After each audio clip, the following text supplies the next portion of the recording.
Hello दोस्तों, स्वागत है आपके अपने यूट्यूब चैनल मां शारदा क्लासेस पर और मैं हूं सत्येंद्र कुमार। तो दोस्तों, आज के इस वीडियो में हम लोग पढ़ेंगे क्लास 10th के बिहार सरकार द्वारा जारी किया हुआ मॉडल पेपर यानी इंटरनेट मॉडल पेपर का मैथ का ऑब्जेक्टिव क्वेश्चन। इससे पहले हम पार्ट 1 वीडियो इसका अपलोड कर दिया गया है। अगर आप उस वीडियो को नहीं देखे हैं तो इसका लिंक डिस्क्रिप्शन बॉक्स में दे दिया गया है। पार्ट 1 में हम लोग 20 तक पढ़े थे, तो आज हम लोग 21 से स्टार्ट करेंगे। तो चलिए दोस्तों, स्टार्ट करते हैं। क्वेश्चन आपका 21 है कि यदि रेखाएं 4x प्लस पी वाई यदि रेखाएं 4x प्लस पी वाई बराबर 6, फिर दूसरा समीकरण आपका दिया है कि 12x प्लस 9y बराबर 15 समानांतर है, तो P का मान ज्ञात करना है। दोस्तों, क्या ज्ञात करना है? P का मान ज्ञात करना है। तो याद रखिएगा, कहीं पर भी इस तरह का समीकरण दिया रहे, अगर दो चर में दिया रहे और तीसरा चर का मान पूछेगा, P का मान, K का मान, तो उसके लिए आपको कुछ ना कुछ शर्त जरूर दिया रहेगा। तो यहाँ पर शर्त क्या दिया है दोस्तों? समानांतर बोला है। तो जैसा कि आप सभी को पता होगा कि समानांतर होने का शर्त होता है कि A1 बटा A2 बराबर B1 बटा B2 बराबर नहीं है C1 बटा C2 का। अब हम इसके माध्यम से आगे बढ़ेंगे और बढ़ के आसानी से हम P का मान ज्ञात कर सकते हैं। ठीक है दोस्तों, तो ये हो जाएगा A1 A2 B1 B2 C1 C2। ठीक है दोस्तों, तो A1 का मान हो जाएगा 4 और B1 का मान हो जाएगा A2 का मान हो जाएगा 12। सेम B1 का मान हो जाएगा P और B2 का मान हो जाएगा 9, बराबर नहीं है। C1 का मान हो जाएगा 6 और C2 का मान हो जाएगा 15। अब क्या करेंगे दोस्तों कि दोनों में तुलना कर देंगे, इसको नहीं देखेंगे, बराबर नहीं है। ये दोनों बराबर है तो बराबर रहता है तो तुलना कर देंगे। देखिए, तो 12 में P से गुना करेंगे, 12P और 9 चौके 36। देखिए 12 तिया 36, यानी P का मान कितना आ गया दोस्तों? 3 आ गया। इसलिए इसका राइट आंसर हो जाएगा ऑप्शन बी। ठीक है दोस्तों, चलिए क्वेश्चन नंबर 22 को देखते हैं। क्वेश्चन नंबर 22 आपका है, क्वेश्चन नंबर 22 है कि समीकरण निकाय x प्लस 2y बराबर 3। क्या है दोस्तों? x प्लस 2y बराबर 3। और दूसरा समीकरण है 5x प्लस ky बराबर 15। 5x प्लस ky बराबर 15। ठीक है दोस्तों, के अनगिनत हल होने के लिए k का मान ज्ञात कीजिए। देखिए दोस्तों, यहाँ पर भी k का मान ज्ञात करने के लिए बोला है, तो जहां पर भी k p इस तरह से मान ज्ञात करने के लिए बोलेगा तो वहां पर आपको कोई ना कोई शर्त अवश्य दिया रहेगा। ठीक है दोस्तों, तो यहाँ पर शर्त क्या दिया है आपको? अनगिनत होने का शर्त। तो आपको पता होगा या पता नहीं होगा तो हम तो बता ही रहे हैं कि अनगिनत होने का शर्त होता है दोस्तों कि A1 बटा A2 बराबर B1 बटा B2 बराबर C1 बटा C2, यानी तीनों बराबर होगा तो अनगिनत हल होगा। ठीक है दोस्तों, और दो गो बराबर होगा और एक गो बराबर नहीं होगा तो कोई हल नहीं होगा, और कोई बराबर नहीं होगा तो अद्वितीय हल होगा। ठीक है दोस्तों, तो अनगिनत होने का शर्त यही होता है कि अनगिनत हल कब होगा? जब तीनों बराबर होगा।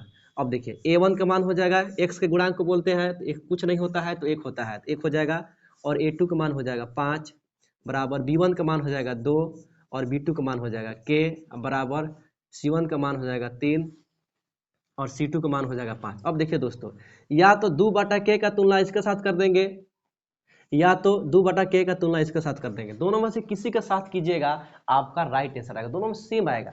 चलिए हम इसी के साथ कर दे रहे हैं। देखिए, k में 1 से गुना करेंगे k, अब 5 दूना के 10, यानी k बराबर कितना आएगा दोस्तों? 10 आएगा। इसलिए इसका राइट आंसर हो जाएगा ऑप्शन डी। ठीक है दोस्तों, चलिए क्वेश्चन नंबर 23 को देखते हैं।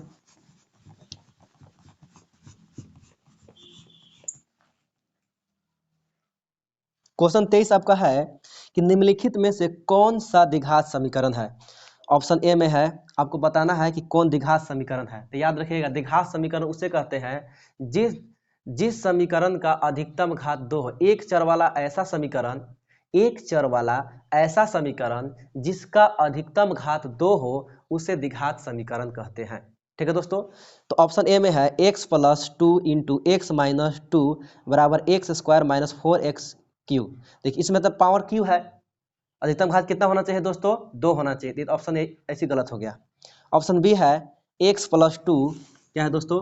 x प्लस 2 का होल स्क्वायर बराबर 3 इंटू एक्स प्लस 4 है दोस्तों, ठीक है।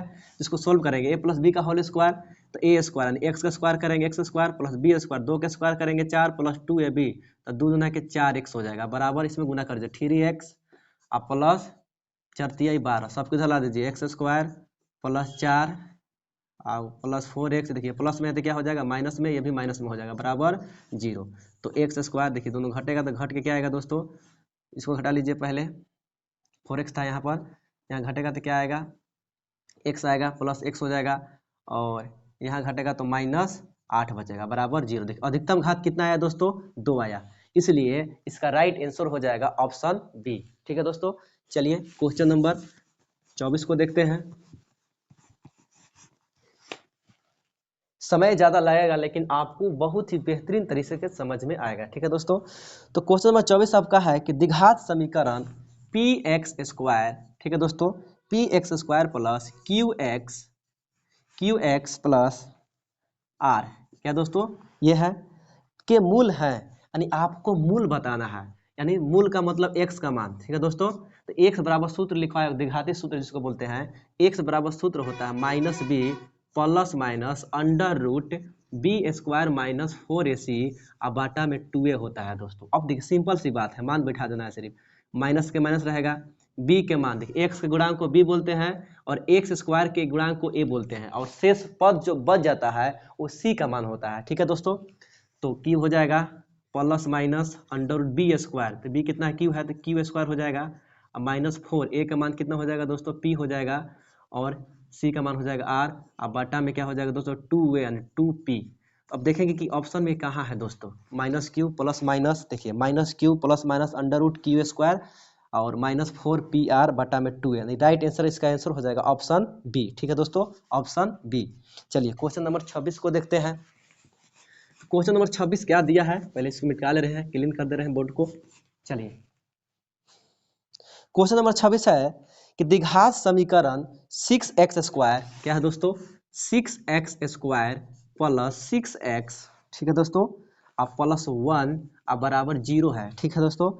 तो मूलों की प्रकृति बताइए, मूलों की प्रकृति का मतलब इसका बनावट कैसा होगा दोस्तों। तो मूलों की प्रकृति पता करने के लिए आपको पहले सबसे पहले डी ज्ञात करना होगा, डी बोले तो विवेचक या विवेक्तर ज्ञात करना होगा, उसी के माध्यम से हमको पता चलेगा कि मूलों की प्रकृति कैसा होगा। तो आइए दोस्तों सबसे पहले हम डी ज्ञात करेंगे, तो डी बराबर सूत्र होता है बी स्क्वायर माइनस 4ac, ठीक है दोस्तों। तो डी बराबर बी का मान कितना हो जाएगा 6 हो जाएगा, तो 6 का स्क्वायर कीजिएगा 36, और माइनस 4a का मान कितना हो जाएगा 6, और b का मान कितना हो जाएगा 1, यानी d बराबर आया 36 माइनस 24, तो d बराबर घट के कितना आ जाएगा दोस्तों 12 आ जाएगा। तो याद रखिएगा d का मान जो है 0 से क्या हुआ दोस्तों बड़ा हुआ, d का मान क्या हुआ 0 से बड़ा। जब d का मान 0 से बड़ा आता है तो मूल वास्तविक और असमान होता है, और जब d का मान 0 के बराबर आता है तो मूल वास्तविक और समान होता है। अगर d का मान माइनस में आ गया तो कोई मूल वास्तविक नहीं होगा दोस्तों। तो यहाँ पर मेरा क्या आया है, ये सिंपल से एकदम याद रखिएगा, अगर d का मान प्लस में आएगा तो मूल वास्तविक और असमान, अगर d का मान माइनस में आएगा तो कोई मूल वास्तविक नहीं होगा, अगर d का मान 0 आए सिर्फ तो मूल वास्तविक और क्या होगा समान होगा। तो d का मान यहाँ क्या आया है दोस्तों 12, यानी प्लस में आया है ना, 0 से बड़ा है, जब 0 से बड़ा है तो मूल वास्तविक और क्या होगा दोस्तों असमान होगा, इसलिए इसका राइट आंसर हो जाएगा ऑप्शन सी। चलिए दोस्तों क्वेश्चन नंबर 26 को देखते हैं। क्वेश्चन नंबर 26 आपका है कि द्विघात समीकरण ए एक्स स्क्वायर, ठीक है दोस्तों, द्विघात समीकरण a x square plus b x plus c, ठीक है दोस्तों, बराबर 0, ठीक है, बराबर क्या है दोस्तों 0 है। तो आपको बताना है, बोला है कि मूल एक दूसरे के व्युत्क्रम है। तो हम जानते हैं कि दोस्तों द्विघात समीकरण के मूल कितने होते हैं 2 होते हैं, व्युत्क्रम का मतलब होता है उल्टा, क्या होता है दोस्तों उल्टा। मान लीजिए एगो अल्फा है, तो बोला है कि मूल जो है ना द्विघात समीकरण के जो मूल है एक दूसरे के व्युत्क्रम है, अगर ये अल्फा है तो क्या हो जाएगा 1/बीटा। देखिए दोस्तों एक दूसरे के व्युत्क्रम हुआ, जैसे हम बोले कि 2 का व्युत्क्रम क्या होगा दोस्तों 1/2, नीचे वाला ऊपर से जाता है, तो यही कहा है, तो क्या हुआ एक दूसरे के व्युत्क्रम हुआ ना। तो ये बोला है कि मूल जो है द्विघात समीकरण के जो मूल है एक दूसरे का क्या है व्युत्क्रम है। तो ये देखिए अल्फा है तो क्या हो जाएगा 1/α, अब क्या करेंगे दोस्तों, इसके नीचे 1 होता है, क्रॉस मल्टीप्लाई करेंगे तो अल्फा में बीटा से गुना करेंगे तो अल्फा इंटू बीटा बराबर 1। अब आपको पता होगा कि अल्फा इंटू बीटा बराबर सूत्र होता है C/A। क्या होता है दोस्तों, C/A। देखिए C का मान CA है और A का मान A है, बराबर 1। अब इसमें क्रॉस मल्टीप्लाई करेंगे तो A बराबर क्या आएगा दोस्तों, C आएगा। अब हम ऑप्शन में देखेंगे कि A बराबर C कहाँ है दोस्तों।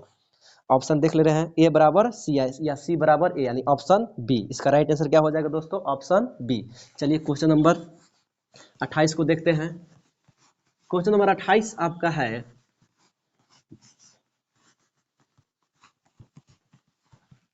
क्वेश्चन 28 है आपका कि समानांतर श्रेणी, ठीक है दोस्तों, समानांतर श्रेणी 1/2, क्या है दोस्तों, 1/2 कोमा 1, फिर है 3/2, फिर है 2, इस तरह से 15वां पद ज्ञात करना है। यानी दोस्तों A15 ज्ञात करना है। क्या दोस्तों ज्ञात करना है, A15 ज्ञात करना है।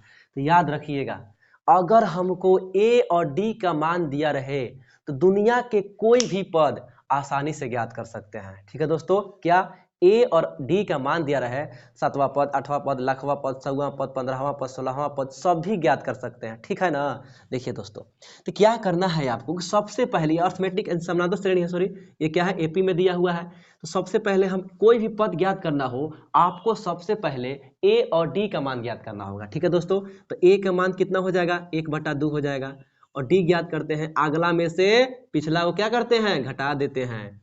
तो 1 - 1/2। ठीक है, देखिए 2 एकम 2 घट के कितना आएगा, 1/2 आएगा। D का मान कितना है दोस्तों, 1/2। देखिए A का मान आ गया और D का मान आ गया। ठीक है दोस्तों, A का मान आ गया और क्या आ गया, D का मान आ गया। अब हम क्या करें, 15वां पद पूछा है ना, तो 15वां पद बराबर सूत्र होता है A + 14D। एक कम करके, अगर 17वां पद पूछता तो A + 16D, 18वां पद पूछता तो A + 17D, इस तरह से होता है। देखिए A का मान कितना है, A का मान है 1/2 + 14 गुने D का मान कितना है, 1/2। देखिए 7 दूना के 14 निकट गया, नहीं 1 + 1/2 + 7 आया। इसको बटा को जोड़ बनाएंगे तो 1 और 2 कैल्शियम 1, यहाँ हो जाएगा 7 दूना के 14, यानी 15 बटा कितना आएगा दोस्तों, 2 आएगा। 15/2, 15वां पद कितना आएगा, 15/2। तो देखेंगे 15/2 कहाँ है, ऑप्शन बी। इसका राइट आंसर हो जाएगा ऑप्शन बी। चलिए नेक्स्ट क्वेश्चन देखते हैं, क्वेश्चन नंबर 29।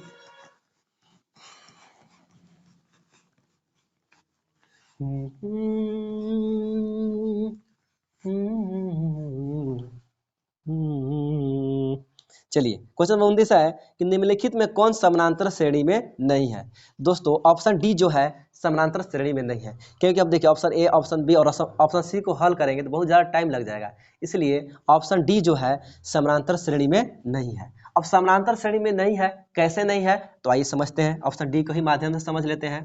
ऑप्शन डी आपका राइट आंसर होगा ऐसे, 4, 10, 15, 20, देखिए समानांतर श्रेणी का मतलब होता है कि ऐसी श्रृंखला जिसमें दो क्रमागत पदों का अंतर समान हो, यानी गैपिंग समान हो। अगर पदों का अंतर समान होगा तो समानांतर श्रेणी है, अगर पदों का अंतर समान नहीं है तो समानांतर श्रेणी नहीं है। तो यहाँ पर दोस्तों देख रहे हैं कि 10 में 4 घटाएंगे तो कितना बचेगा, 6 बचेगा। 15 में 10 घटाएंगे तो कितना बचेगा, 5 बचेगा। 20 में 15 घटाएंगे तो कितना बचा, 5 बचा। तो यहाँ देख रहे हैं कि दोस्तों गैपिंग सेम नहीं आ रहा है। गैपिंग सेम आने के मतलब क्या है दोस्तों, अगर यहाँ 6 आया है तो यहाँ पर भी कितना आना चाहिए था, 6 ही आना चाहिए था। यहाँ पर भी कितना आना चाहिए था, 6 ही आना चाहिए था, तब वह समानांतर श्रेणी कहलाएगा। लेकिन यहाँ पर नहीं आ रहा है, इसलिए ये समानांतर श्रेणी नहीं है, क्योंकि पदों का अंतर समान नहीं है। इसलिए इसका राइट आंसर हो जाएगा ऑप्शन डी। ठीक है दोस्तों, चलिए क्वेश्चन नंबर 30 को देखते हैं। क्वेश्चन नंबर 30 आपका है कि यदि समानांतर श्रेणी का पहला पद, देखिए याद रखिएगा दोस्तों, पहला पद को हम लोग ए बोलते हैं। क्या बोलते हैं, ए बोलते हैं, यानी पहला पद 9 है।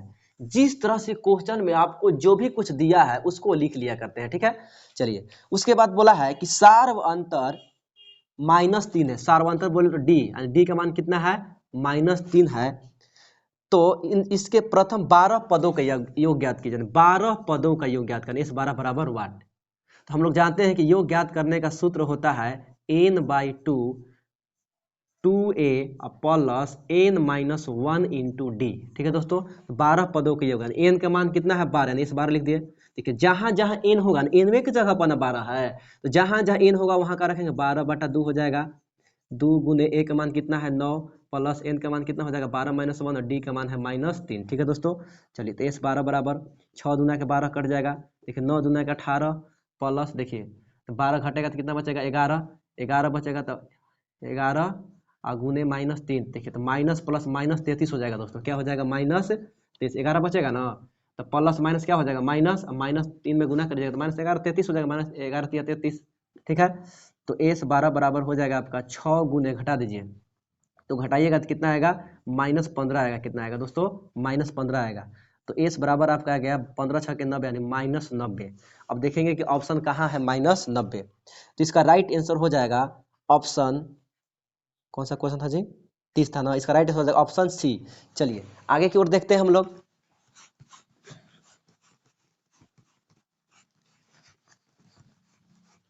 देखिए नेक्स्ट क्वेश्चन क्या कह रहा है, ठीक है ना। देखिए क्वेश्चन नंबर 31 कह रहा है कि समानांतर श्रेणी 17 34 51, 17 34 51 डॉट डॉट, ठीक है, का कौन सा पद, ठीक है दोस्तों, कौन सा पद 170 होगा, यानी कौन सा पद 170 है, आपको कौन सा पद यानी एन का मान ज्ञात करना है। मान लिए कि एनवा पद क्या है 170 है। जब पता नहीं है तो हम लेट कर लेंगे, मान लेंगे कि माना कि एनवा पद को हम लोग किससे डोनेट करते हैं, एन से डोनेट करते हैं। तो मान लिए कि एनवा पद 170 है। ठीक है दोस्तों, कहीं पर भी अगर आपको एपी दिया रहे तो सबसे पहले ए और डी का मान जरूर ज्ञात कीजिएगा। ठीक है, तो यहाँ से हम ए का मान ज्ञात कर लेंगे तो 17 हो जाएगा, और डी का भी मान क्या हो जाएगा दोस्तों, अगला में से पिछला घटाइएगा 17 आएगा। तो अब चलिए एनवा पद मान लेंगे 17 है, तो एन बराबर सूत्र क्या होता है a plus N minus 1 into d बराबर 117, सॉरी 170 लिखा है गलत, सॉरी 117 बोले थे कब से 170।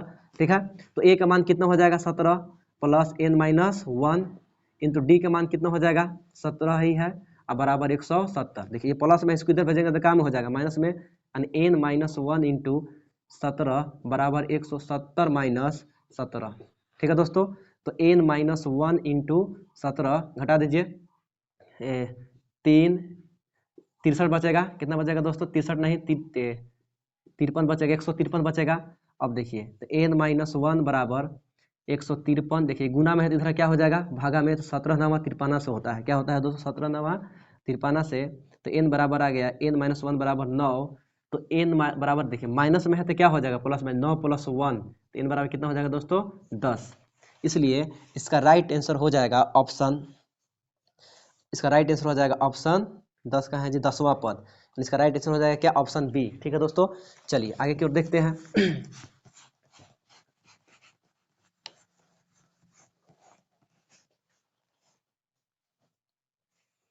अगला क्वेश्चन है 32 क्वेश्चन एक समांतर श्रेणी में पदों की संख्या है। एक समांतर श्रेणी दिया है, क्या दिया है 51 48 45। ठीक है दोस्तों, इस तरह डॉट डॉट डॉट डॉट 6 है। तो पदों की संख्या ने एन का मान पूछा है। देखिए लास्ट जो लास्ट में रहता है तो एन का मान होता है, यानी एन का मान हो जाएगा 6, ए का मान कितना हो जाएगा 51 और डी का मान कितना हो जाएगा -3 घटेगा तो। ठीक है, तो एन के मान से आगे बढ़ जाएंगे, तो एन बराबर सूत्र क्या होता है a plus N minus 1 into d बराबर कितना दिया है दोस्तों 6 लिख सकते हैं। तो ए का मान कितना हो जाएगा 5 प्लस एन तो ज्ञात करना है तो एन माइनस 1 और डी का मान कितना हो जाएगा -3 बराबर 6। देखिए प्लस में इधर क्या हो जाएगा माइनस में। ठीक है दोस्तों, प्लस में इधर क्या हो जाएगा माइनस में, सॉरी ए का मान 51 है, सॉरी 5 लिख दिए थे। ए का मान कितना है 51, यह 51 लिखा हुआ है। ठीक है, देखिए तो एन माइनस 1 इंटू -3 बराबर 6 माइनस क्या हो जाएगा 51, तो एन माइनस 1 इंटू -3 बराबर घटा दीजिए, घटाइएगा तो कितना आएगा दोस्तों, घटा के देख लीजिए कितना आएगा 45 आएगा, -45 आएगा। ठीक है, ये देखिए गुना में है तो इधर क्या हो जाएगा भागा में, यानी एन माइनस 1 बराबर -45 बटा -3, तो माइनस खत्म 15 तिया 45 हो जाएगा, यानी एन माइनस 1 बराबर 15। तो एन बराबर देखिए माइनस में तो प्लस में हो जाएगा तो जुट के कितना हो जाएगा 16, यानी एन का मान कितना होगा 16। इसमें कितने पद होंगे 16 पद होंगे, इसलिए इसका राइट आंसर हो जाएगा ऑप्शन बी। चलिए क्वेश्चन नंबर 33 को देखते हैं।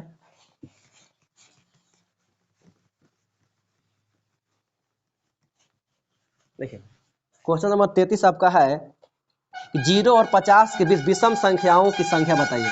यानी आपको बताना है कि 0 से 50 के बीच में के गो विषम संख्या होता है। तो याद रखिएगा दोस्तों, 0 से 50 के बीच में सबसे पहले आप एक संख्या लिख के देखिए। 0 के बीच में क्या 1 आता है, उसके बाद 2 आता है, उसके बाद 3 आता है, उसके बाद 4 आता है, उसके बाद 5 आता है, उसके बाद 6 आता है, उसके बाद 7 होता है, उसी तरह आगे बढ़ते रहेंगे। ठीक है, 49 यानी 50 तक।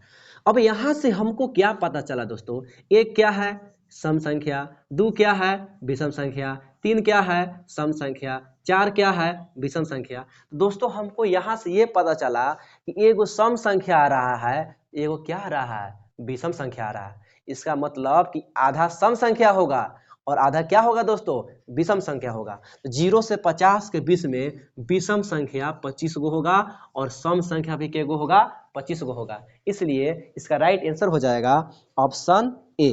ठीक है दोस्तों, ऑप्शन ए। चलिए क्वेश्चन नंबर 34 को देखते हैं। क्वेश्चन नंबर 34 आपका है कि एक समकोण त्रिभुज एबीसी है। एक समकोण त्रिभुज है, मान लीजिए समकोण त्रिभुज है, इसका एंगल बी 90 डिग्री है। एंगल बी क्या है दोस्तों, 90 डिग्री है। तो फिर बोला क्या है, ध्यान समझिएगा। फिर बोला है कि ए बी बराबर √15, ए बी बराबर कितना है, √15। फिर आगे बोला है कि बी सी बराबर 1, यानी बी सी बराबर 1। फिर बोला है कि ए सी बराबर 4। तो tan ए का मान बताइए। देखिए tan ए, तो जैसा कि आप सभी को पता होगा कि tan ए बराबर सूत्र होता है लंब बटा कर्ण, क्या होता है, सॉरी, लंब बटा आधार होता है। तो याद रखिए कि लंब और आधार को लिखने से पहले, लंब और आधार को लिखने से पहले हम एंगल को देखेंगे। तो एंगल के अनुसार लंब या आधार को लिखेंगे। देखिए tan ए पूछा है ना, तो एंगल क्या है, मेरा ए है। तो हम लोग जानते हैं कि एंगल के सामने वाला जो भुजा होता है वो लंब होता है। जब ये लंब हो गया तो ये क्या होगा दोस्तों, आधार होगा। और सूत्र होता है लंब बटा आधार। लंब का मान कितना है, 1 है, और आधार का मान कितना है, √15। इसलिए इसका राइट आंसर हो जाएगा ऑप्शन सी। क्या हो जाएगा दोस्तों, इसका राइट आंसर ऑप्शन सी। चलिए क्वेश्चन नंबर 35 को देखते हैं।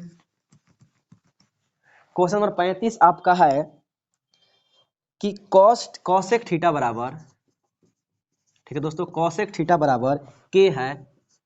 तो क्या ज्ञात करना है आपको, कॉस थीटा का मान ज्ञात करना है। क्या ज्ञात करना है दोस्तों, कॉस थीटा का। जब भी इस प्रकार का क्वेश्चन दिया रहा है तो इसके बाटा में हम क्या लिख सकते हैं, एक लिख सकते हैं। अब आप यहाँ से क्या कीजिएगा, खोजिएगा कि कॉसेक थीटा बराबर सूत्र क्या होता है। तो दोस्तों कॉसेक थीटा बराबर सूत्र होता है कर्ण बटा लंब। क्या होता है दोस्तों, कर्ण बटा लंब होता है। क्या होता है, कर्ण बटा लंब। तो यहाँ से हमको ये पता चला कि ऊपरला जो मान होगा वो कर्ण का हो जाएगा, निचला जो मान होगा लंब का। तो क्या घट रहा है दोस्तों, आधार। तो सबसे पहले आप आधार ज्ञात कर लीजिएगा। तो आधार बराबर सूत्र होता है √ कर्ण स्क्वायर माइनस लंब स्क्वायर। तो कर्ण का मान कितना है, के, तो के स्क्वायर माइनस क्या हो जाएगा, 1। अब tan थीटा बराबर सूत्र, कॉस थीटा बराबर सूत्र क्या होता है, तो कॉस थीटा बराबर सूत्र होता है आधार बटा कर्ण। आधार कितना है, √ के स्क्वायर माइनस 1, और कर्ण कितना है दोस्तों, के है। ठीक है दोस्तों, आधार बटा कर्ण, यही आपका क्या होगा, राइट आंसर हो गया, के स्क्वायर माइनस 1 बटा में के। इसलिए इसका राइट आंसर हो जाएगा ऑप्शन बी। ठीक है दोस्तों, जब भी इस प्रकार क्वेश्चन दे रहा है इस तरह से क्या करते हैं, बना लेते हैं। ठीक है, चलिए आगे देखते हैं। क्वेश्चन नंबर आपका 36 है कि 1 बटा सेक थीटा। देखिए एकदम सिंपल पूछा है, 1 बटा सेक थीटा बराबर होता है। तो 1 बटा सेक थीटा बराबर सूत्र होता है कॉस थीटा। क्या होता है दोस्तों, कॉस थीटा। इसलिए इसका राइट आंसर हो जाएगा ऑप्शन बी। ठीक है दोस्तों, चलिए क्वेश्चन नंबर 37 को देखते हैं। फिर पूछा है कि cot x गुने tan x बराबर होगा। तो जैसा कि आप सभी को पता होगा कि cot x और x जब थीटा दिया है मान लो, तो cot x गुने tan x बराबर क्या होता है दोस्तों, 1 होता है। इसलिए इसका राइट आंसर हो जाएगा ऑप्शन ए। ठीक है दोस्तों, सूत्र दिया हुआ था। क्वेश्चन नंबर 39 देखते हैं, 38 सॉरी। दिया है कि cos थीटा बराबर 1/2, तो कॉसेक थीटा का मान बताइए। देखिए सेम अगला क्वेश्चन है जैसे 37 था। ठीक है दोस्तों, जैसे 35 था। तो हम जानते हैं कि सबसे पहले पता करेंगे कॉस थीटा बराबर सूत्र क्या होता है। तो कॉस थीटा बराबर सूत्र होता है आधार बटा कर्ण होता है। क्या होता है दोस्तों, आधार बटा कर्ण। यानी ये जो मान होगा आधार का हो जाएगा और ये जो मान होगा कर्ण का हो जाएगा। तो क्या घट रहा है, क्या घट रहा है दोस्तों, लंब घट रहा है। अब सर कैसे जानेंगे कि तीनों भुजा ज्ञात करना हो, ये भी समझ लीजिए। कैसे जानेंगे कि तीनों भुजा का जरूरत पड़ेगा।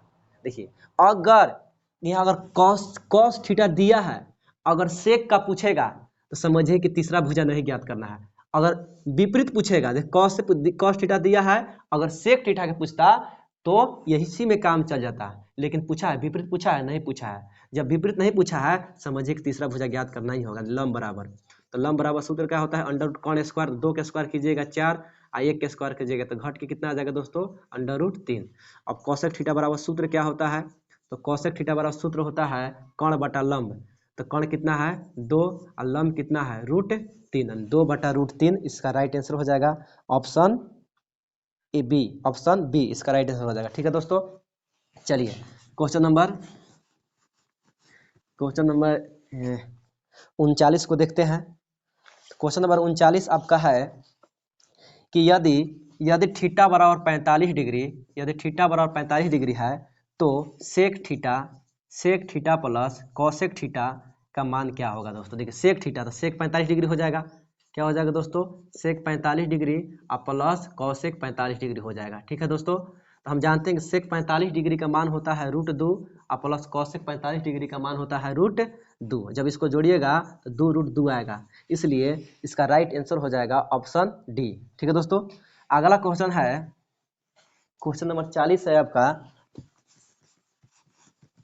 देखिए दोस्तों क्वेश्चन नंबर 40 क्या कह रहा है, बोला कि यदि √3 tan a -1 बराबर 0। ठीक है दोस्तों, तो a का मान होगा, मतलब थीटा का मान पूछा है तो कुछ नहीं करना है। जब भी इस तरह का क्वेश्चन दिया रहे तो देखिए √3 tan a बराबर, देखिए माइनस में इधर क्या हो जाएगा, प्लस में हो जाएगा।